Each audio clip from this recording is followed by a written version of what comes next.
Please welcome our next speaker, Brett Barakett of Tremblant Capital.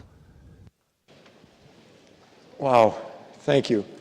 Thank you for having me. I apologize for having to look at my picture. Okay, I just want to, before we begin, thank Ron Levin and Kovler for starting the Invest for Kids. It's amazing what they've done. As I said earlier, $25 million raised for charity. It's incredible.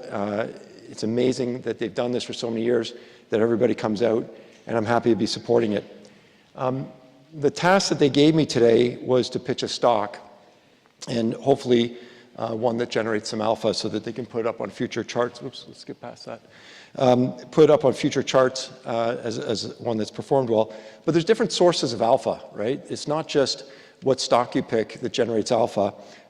In our mind, there's two types of alpha. There's structural, or what I'll call tax alpha, and then there's stock, or what we'll call investment alpha.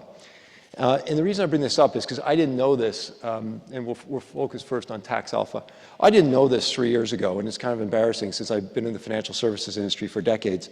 But I was enlightened about a tax change that occurred in 2019, which allowed ETFs to liquidate profitable positions, i.e. stocks that they hold in their funds, without realizing capital gains.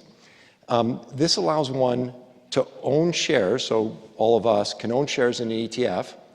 The ETF, if it is profitable and has profitable stocks in the ETF, it can take profits on those underlying holdings. It can sell that stock without generating any capital gains tax and without generating any tax to you and I, allowing you to compound tax-free until some point in the future where you sell the ETF, which could be years, decades, and I would argue centuries from now. I found this fascinating because I've managed a long-short hedge fund since 2001, and we have a long-only fund, and I have a brokerage account like probably most of you. I get a tax bill every year, even though I don't change anything. So I own some mutual funds also, I get a tax bill. I have money in my long-short fund, I get a tax bill. But ETFs, you could own and not get a tax bill other than on the dividend. And this was embarrassing because I wasn't the only one who came late to it.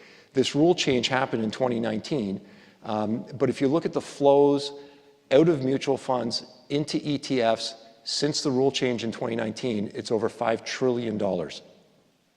Repeat for effect, $5 trillion. A staggeringly large amount of money. And the interesting part of this chart, one is that green dotted line upward sloping to the right. That's showing that the flows are accelerating. And the blue and green bar, 2024, if we had put up 2025, year to date, they would exceed what's already in 2024. So it's accelerating.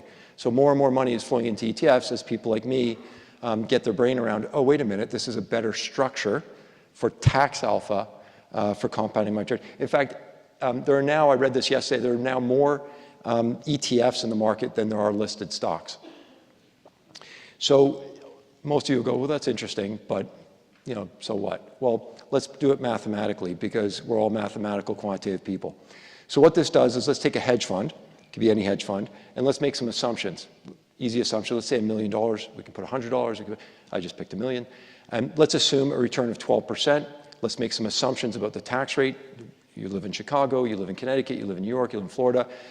Make an assumption about annual turnover of the stocks, long-term, short-term split, and take it out 20 years, you got almost $2.5 million. If you did that with a private equity funds are designed to ultimately sell companies. It takes you to $2.8 million. If you do that with a mutual fund, it takes you to 4.9, pretty good. Some of this is lower fees. As we all know, the hedge funds and the private equity guys like to take fees.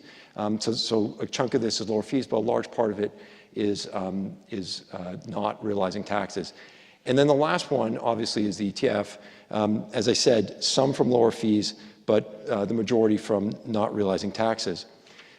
This looks interesting at this stage, but what I also want to do is how I originally thought about it when I was trying to wrap my brain around this idea, which is I have a lot of kids, and my youngest one is 4. And when I have a child born, I get nervous, I'm gonna get hit by a bus or something, and so I put a little money aside for medical stuff and education.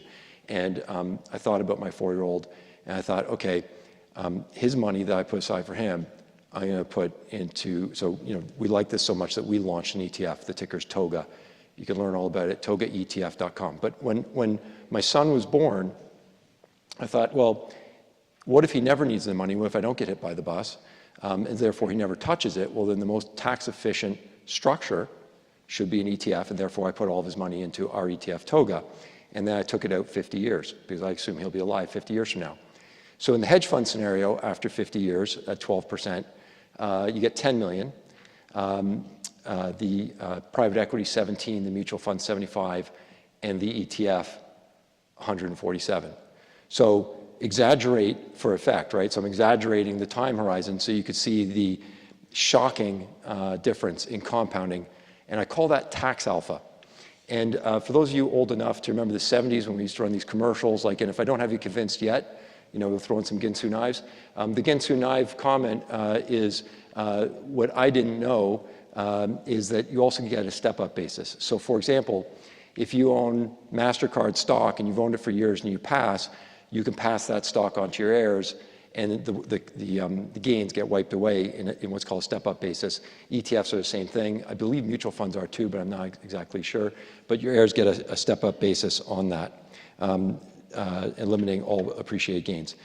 So the ETFs are fascinating, and there's a reason they're growing, mainly because of tax efficiency. As I keep saying, it's a tax alpha. The structure allows tax efficiency. What's also fascinating about them is they're perfectly liquid. So a mutual fund only trades once a day. A hedge fund trades by appointment. They can side pocket you. They can gate you.